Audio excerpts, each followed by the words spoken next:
It starts with one drink, one moment, one decision. But for teenagers, that choice can have lasting consequences. Alcohol hits teens harder because their brains are still developing. It can affect memory, judgment, and control, which at the end, it just all leads to risky decisions in just seconds.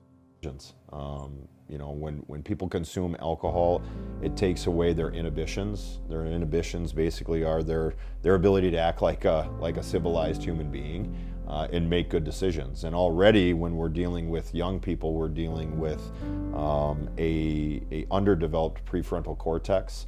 And your prefrontal cortex in your brain is the part of your brain that really sizes up risk and reward. And so when you're unable to make a decision about something important like getting behind the wheel and driving your car, you put yourself in a really dangerous, or you can put yourself in a really dangerous position. So, in general, alcohol affects your mood and your judgment and decision-making skills.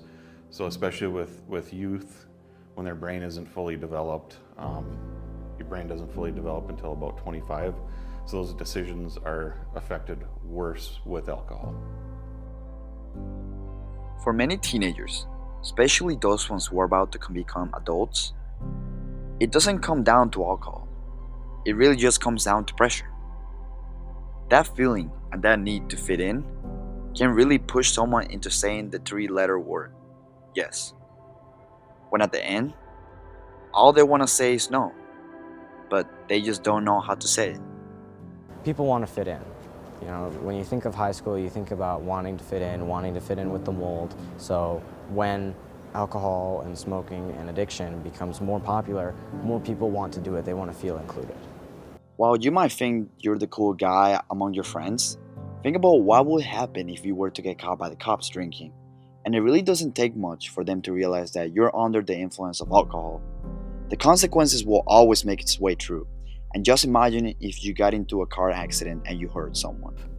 The first charge of a DWI would be a misdemeanor, which is a lower level. But if you were to hurt somebody, that increases the charge up to a gross misdemeanor, not only affecting the fine, but if you're older than 18, so between 18 and 21, that could also be time that you may have to serve, as well as a fine.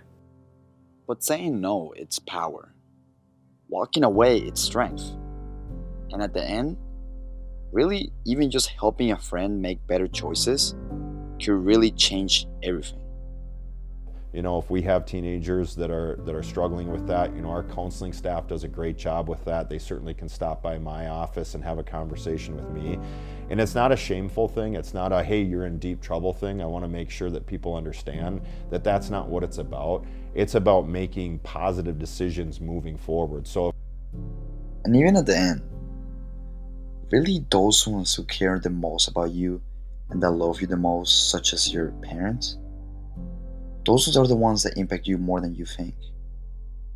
And my dad was sober for 25 years, and the thing that he always did, he'd go to bars and hang out with his friends. He'd go to liquor stores to pick up stuff for other people, but he always went in with the mentality of, this is my problem, this isn't any of your problem. I'm the one still figuring out how to deal with this. And that really hit me hard, being like, wow, this is like something that can affect you even 25 years down the road.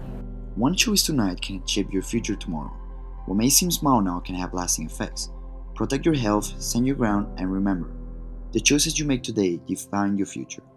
This has been Matthias and Hayden, Noise News.